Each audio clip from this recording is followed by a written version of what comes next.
तब स्वर्गीय होता है। और आप स्वर्गीय क्यों लिखे हैं? कई लोग हमसे पूछे थे, हम कल हम एक एक को बताएंगे तो ज्यादा समय लगेगा, इकट्ठा मंच पर बता देंगे। दोस्तों, मैं प्रमाण के साथ बोलता हूं, नंबर 1 स्वर्गीय, किसी के घर मृत्यु हो जाती है तो उसका सर्टिफिकेट ब्लॉक से सचिव या सेक्रेटरी देते हैं।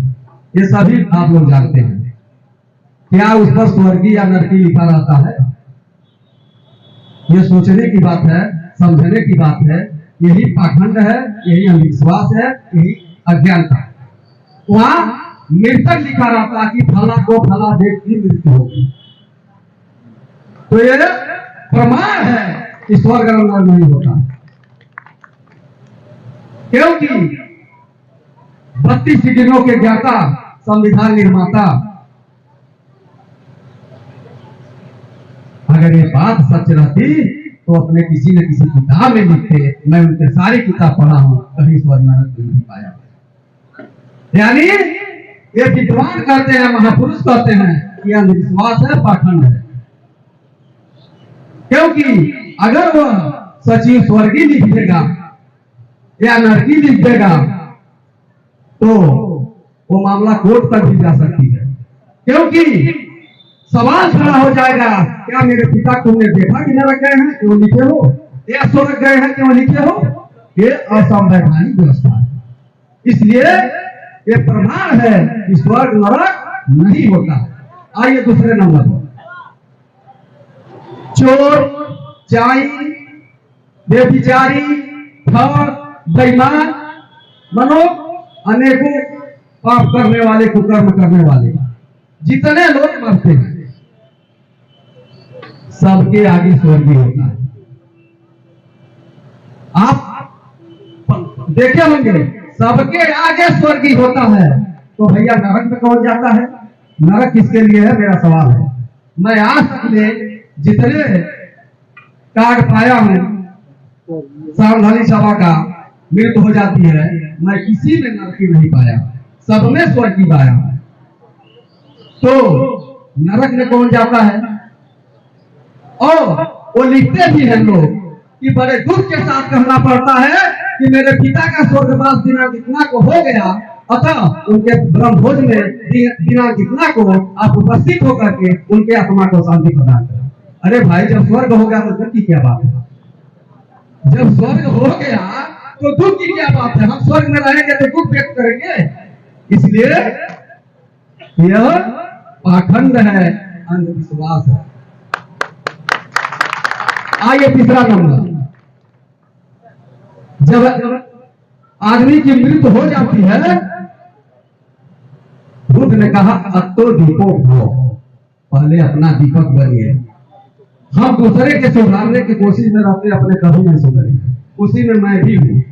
95% बहुजन समाज जब माता पिता की मृत्यु हो जाती है तो एक पता नहीं कौन समय, हम तो जानते नहीं हैं। हम, मेरे भी पिता मर चुके हैं, न मैं बाल बनवाता हूं न कुछ देता हूं। वो मुझको खेत दिए, जायदाद दिए, तो मैं उनके क्या दे सकता हूं? तो लोग पानी यहां से देते हैं, फिर खाना भी देते हैं। तो अरे यार, ये मेरे दोस्तों, जब स्वर्ग में सारा कुछ उपस्थित है, सब कुछ है, तो फिर पृथ्वी से पानी खाना देने की क्या जरूरत है? यह पाखंड है, अंधविश्वास है। मैं प्रमाण के साथ बोल रहा हूं, अगर वहां ऐसा चीज होती तो मेरा बहुजन समाज यहाँ खाना नहीं देता, उन्हीं से बढ़ो व्यंजन कहता, हे माता, हे पिताजी, अरे आज तो कम पड़ गया है, कुछ वहां से भेजिए, इसलिए वहां कुछ है नहीं।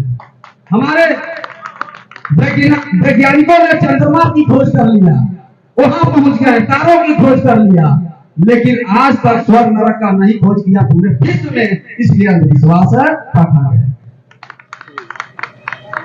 आइए चौथा नंबर, स्वर्ग।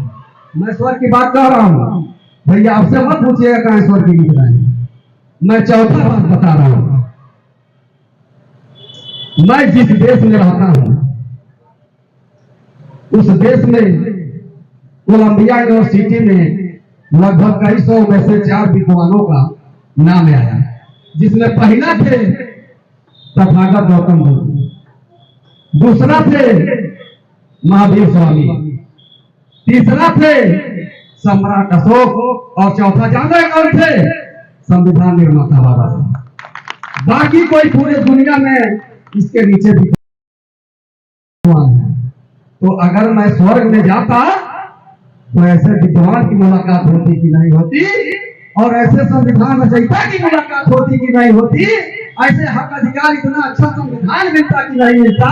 इसलिए मैं यही स्वर्ग में, यही स्वर्ग में। और आपको असली स्वर्ग चाहिए तो IAS PCS डॉक्टर बनिए, पढ़ाई करिए। असली स्वर्ग यहाँ है, बाकी हर जगह नरक है। इससे वंचित होंगे तो नरक के भागी होंगे, और इसको प्राप्त करेंगे तो स्वर्ग के भागी होंगे। जो यही है, ये मैं नहीं कह रहा हूं। पूजा पाठ हमारी महिलाएं लोग दोष देते हैं। स्वामी विवेकानंद ने कहा है, चलिए सबसे बड़ा पाप बता रहा हूं। सबसे बड़ा पाप हमारे महापुरुष ने, जो यहाँ विद्वान या जो सभी लोग बैठे हैं, पाप क्या है? एक लाइन में विवेकानंद ने कहा है, स्वामी विवेकानंद ने एक लाइन में कह दिया है कि अगर तुम्हारा पड़ोसी भूखा हो तो मंदिर में प्रसाद चढ़ाना पाप है।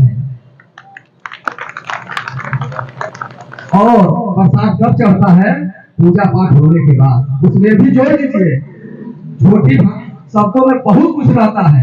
पूजा पाठ करने के बाद प्रसाद चढ़ता है। तो आप बताइए, पाप कर रहे हैं कि पुण्य कर रहे हैं? स्वर्ग में जा रहे हैं कि नरक में जा रहे हैं? ये आप सब मानव को मानव बनाने के लिए सम्राट अशोक ने राज ही छोड़ दिया, और मानव को मानव बनाने के लिए संविधान निर्माता बाबा साहब ने हिंदू धर्म ही छोड़ दिया।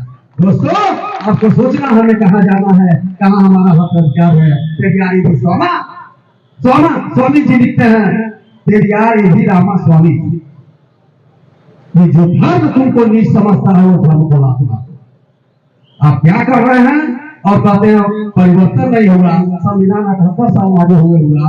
आप जमीनी स्तर पर काम नहीं करते हैं, अंधविश्वास पाकर में खूब पड़े हुए हैं। आइए, बुद्ध में इतनी ताकत है, हमारे महापुरुषों में इतनी ताकत है, सिर्फ उनकी किताबें पढ़ करके हम कहाँ पहुंच सकते हैं?